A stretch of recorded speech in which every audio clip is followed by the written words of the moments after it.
శేషాచలం అడవుల్లో ఉండేటువంటి ఎర్రచందనం పూర్తిగా కూడా లూటీ చేస్తున్నారు. దానికి ఒక ఉదాహరణే, ఈరోజు అడవుల్లో ఉండే పులులు, ఎలుగుబంట్లు, ఏనుగులు ఎందుకు ఊర్లోకి వస్తున్నాయి?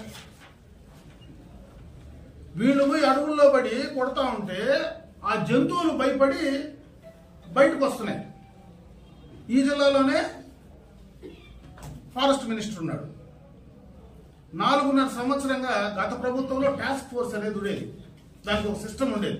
ఈరోజు అసలు ఆ టాస్క్ ఫోర్స్ ఉందా? ఆ ప్రభుత్వంలో ఉండేటువంటి అధికారులు పనిచేస్తున్నారా? మండలానికి 3-4 ఎర్రచందనం స్మగ్లర్లు ఈరోజు రాజకీయ నాయకులు అవతారం ఎత్తున్నారు. ఈరోజు ఏకంగా నియోజకవర్గాలకే రాజకీయ నాయకులు అవతారాలు ఎత్తి నియోజకవర్గాలపై ఈరోజు శాసనసభ్యులుగా పోటీ చేయడానికి ముందుకు వస్తున్నారు డబ్బుతో. అంటే ఎక్కడికి తీసుకెళ్తున్నారు వీళ్ళుని? ఈ 4.5 సంవత్సరం పూర్తిగా కూడా ఎర్రచందనం వైఎస్ఆర్ కాంగ్రెస్ పార్టీకి ఒక ఆదాయ వనరు,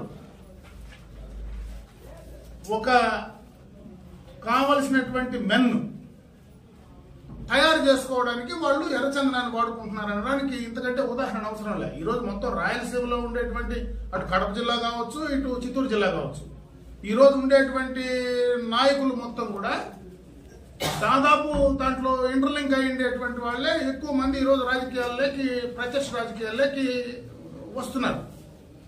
దీన్ని కూడా ప్రజలు గమనించాల్సినటువంటి అవసరం ఉంది. ముఖ్యంగా అసలు ఈ జిల్లా యంత్రాంగం, ఆ కన్సర్న్ డిపార్ట్మెంటు, దాన్ని ఉండేటువంటి మంత్రి గారు ఏం చేస్తున్నారో ప్రజలకు సమాధానం చెప్పాల్సినటువంటి పరిస్థితి ఉందని చెప్పి ఈ సందర్భంగా కూడా నేను డిమాండ్ చేస్తున్నాను.